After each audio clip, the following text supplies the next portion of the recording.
tous et bienvenue dans cette nouvelle vidéo. Aujourd'hui, je vais vous présenter une application de stock de photos en ligne. En effet, c'est pas réellement du stock, mais c'est un moyen pour chaque utilisateur ou chaque personne qui s'est filmée dans la rue de venir obtenir sa photo de manière numérique. Donc soit sur téléphone, soit sur ordinateur. En effet, le principe est très simple. Il est question de, lorsque vous arrivez chez un photographe, dans les temps anciens, on prenait des photos et on perdait du temps à chaque fois. On fait peut-être une semaine pour pouvoir obtenir celle-ci. Si on la veut, par exemple, en physique. Donc si on la veut de manière numérique, voici une solution très simple qui existe déjà. Google le fait déjà. Mais aujourd'hui, je vous montre ça. Pourquoi? Parce que à partir de mes connaissances, j'ai pu réaliser ceci: HTML, CSS, PHP, JavaScript. En fait, tout est clair. Donc maintenant, le principe est très simple. Il est question que lorsque tu te filmes chez le photographe, on te donne un code. Le code va te permettre d'obtenir ton image directement sur la plateforme. Donc lorsque j'entre le code là, viens là, j'entre un code, ok, c'est fait. Je tape sur chercher et ça m'affiche l'image et je peux directement télécharger. Donc ce que vous pouvez voir juste ici en bas. En effet, voilà comment fonctionne l'application. Donc si vous avez voyagé, voilà, ça va vous être très utile si vous voulez récupérer une image. Et l'avantage, c'est que vous récupérez intégralement la photo, donc avec tous ces pixels, donc pas de détérioration.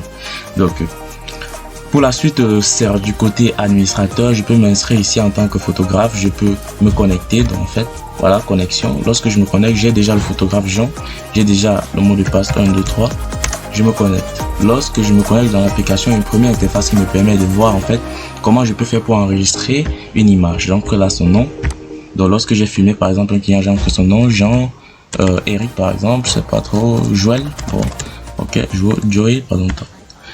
Donc je tape sur choisir image. Donc maintenant je choisis l'image. Avant ça, j'ai choisi la catégorie nature. Donc cette image, c'est une image de nature. Bref. Donc voilà. Je viens là, je choisis une image. Je choisis pas la même. Je choisis par exemple ceci. Ok, c'est fait. Je tape sur valider. On me dit photo enregistrée avec succès. Je pars dans la liste de photos. On me dit, voilà, on me dit Joey nature. Voilà le code de la photo. En fait, je prends ce matricule, c'est ceci que je donne à l'utilisateur et qui va venir juste ici à l'entête. Juste ici à l'entête, venir taper juste ici, là, paf, et il génère l'image. Voilà l'image qui est générée, il peut directement télécharger. Donc voilà pour ce qui est de l'enregistrement des images par le photographe. On peut modifier, on peut supprimer. Je mets Joël maintenant. Je peux mettre la date du 16. Ok, je mets la date du 16, c'est fait. Je tape sur valider et voilà, la date est changée et c'est Joël. Je peux décider de supprimer, je peux décider de modifier, bon c'est bon.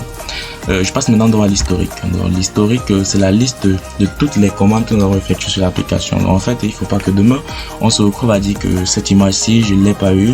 Voilà, l'application te permet de connaître en fait ce qui a été modifié, ce qui a été supprimé, ce qui a été enregistré. Donc j'ai enregistré une image, l'image, voilà. Donc c'est un peu ça. Je peux venir ici. Je recherche en fait une image. Donc moi à l'intérieur de l'application, si je veux pas revenir à l'interface de l'autre côté, dans l'interface des utilisateurs, des visiteurs, donc je viens juste ici, je tape sur rechercher. Et sachez que l'application est en cours de développement. Il y a de nouvelles fonctionnalités en cours, il y a de nouveaux trucs que vous allez voir sur l'application qui sont vraiment très intéressantes.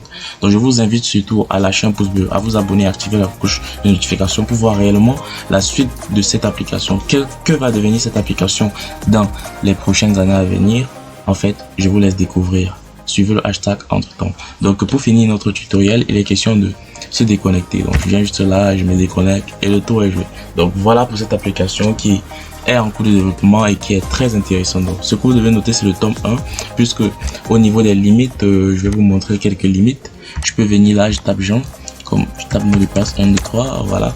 Au niveau des limites, vous allez constater par exemple que on peut pas rechercher les images en fonction de la journée, on peut pas rechercher les images en fonction de l'heure, on ne peut pas faire des messages aux utilisateurs, par exemple le système de messagerie qui sera ajouté à l'application, ce qu'on appelle communément chat, voilà, et plein d'autres fonctionnalités que je vous invite à découvrir dans les prochaines vidéos à venir. Ensuite, on se dit à la prochaine, ciao ciao.